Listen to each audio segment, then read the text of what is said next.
আমাক যদি সৰকাৰে যদি অবহেলা কৰে আমাক সকলো দল সংগঠনৰ নিচিনা আমাকো সমমৰ্যাদা দিব লাগিব কিয়নো আমিও জীবন দিয়ে এই সংগ্ৰাম কৰিছো গতিকে সকলোতকৈ আমাৰ অৱদান বেছি কিয়নো কোনেও জীবন দিয়া নাই আমি কিন্তু আমার নিজের জীবন বিপন্ন করি আমি সংগ্রাম চলাইছো সংগ্রাম করিয়েছো আমার বহুতো সদস্যই বহুতো জীবন হেৰুৱাই গল শহীদ হৈ গল কিন্তু তাৰ বিনিময়ত আমি আজিলৈকে আমি আমাৰ জনগোষ্ঠীৰ পৰাও আমি কোনো সঁহাৰি পোৱা নাই গতিকে মই ক'ব বিচাৰিছো যি সতীত্বৰ আই দেউতাকে বুঝি আছে যে পুত্ৰৰ বেদনা কি পুত্ৰ কেনেকুৱা পুত্ৰ হোক কিন্তু আমাৰ জাতিয়ে এতিয়ালৈ এইবিলাক বস্তু উপলব্ধি কৰিব পৰা নাই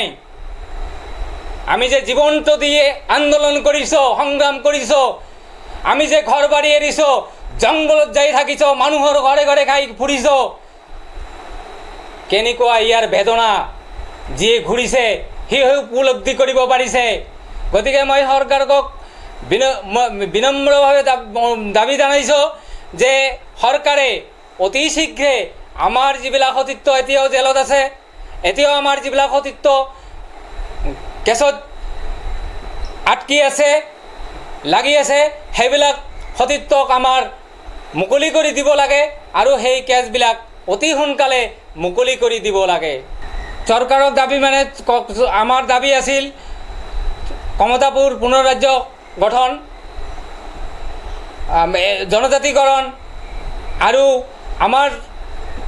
এক্সকেলৰ সতীৰ্থসকলৰ মানে কৰ্মসংস্থানৰ কাৰণে সৰকাৰক আমি দাবী জনাই আহিছোঁ 2021 আগত যদি জনজাতিকৰণ আমাক নকৰে তেনেহ'লে যে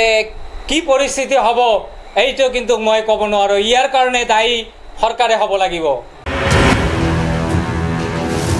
ND24